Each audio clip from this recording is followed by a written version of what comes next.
On August 22, 1979, a Pennsylvania congressman named Ozzie Myers was caught on camera taking a bribe. He's the second man from the left holding an envelope with $50,000 inside. The man who handed him that envelope is an undercover FBI agent.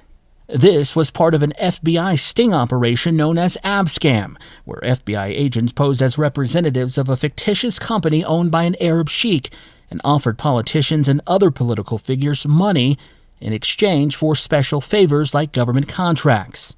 Myers was also caught on tape saying, "Money talks in this business and walks." He was one of more than 30 political figures targeted in the operation. 7 members of Congress, including 1 senator and 6 representatives, were among those convicted of bribery and conspiracy and sentenced to federal prison. Following their convictions, all of them faced the possibility of being expelled or kicked out of the House and Senate. All but 1 resigned from office before that could ever happen. The one member who didn't resign was Congressman Ozzie Myers. He tried to hold on, but he was expelled from the House a few weeks after he was convicted, becoming the first member of the House to be expelled since the Civil War. Now that gives you an idea of just how rare it is for a member of Congress to be expelled. In all of U.S. history, only 6 members of the House and 15 senators have been expelled, out of more than 12,000 people who've served in those bodies. And I should point out that 14 of those 15 senators were expelled for supporting the Confederacy during the Civil War.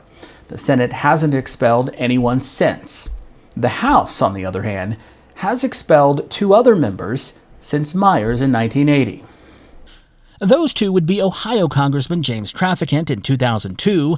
He was convicted of 10 criminal counts, including bribery, racketeering, and tax evasion. And most recently, George Santos in 2023.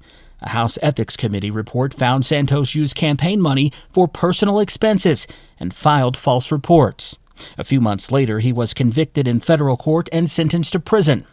But he only served a few months before President Trump commuted his sentence. But in April of 2026, it looked like the House would move to expel 4 more of its members, 2 from each party, all of them caught up in scandals. Eric Swalwell, a Democratic congressman of California, who was also a leading candidate for governor, resigned after multiple women said he sexually assaulted them.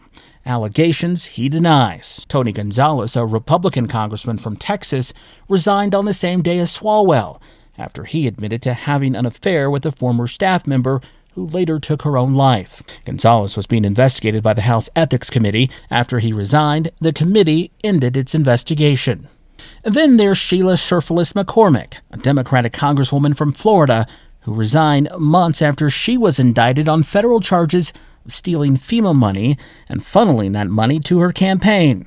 She denies any wrongdoing. She was also being investigated by the Ethics Committee and resigned before they could vote on whether to recommend she be expelled. A 4th member, Republican Congressman Corey Mills, also of Florida, has not resigned as of this recording, despite calls for him to do so.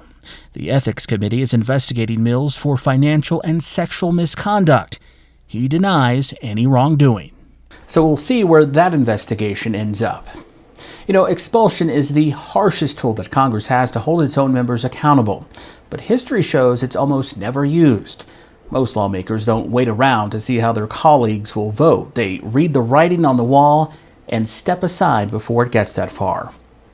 And that's really the point. Expulsion isn't just punishment, it's a reminder that the power to serve in Congress ultimately comes with a responsibility to the institution and to the people who sent them there. I'm Brandon Richard. If you like this explainer, please subscribe for more, and I'll see you next time.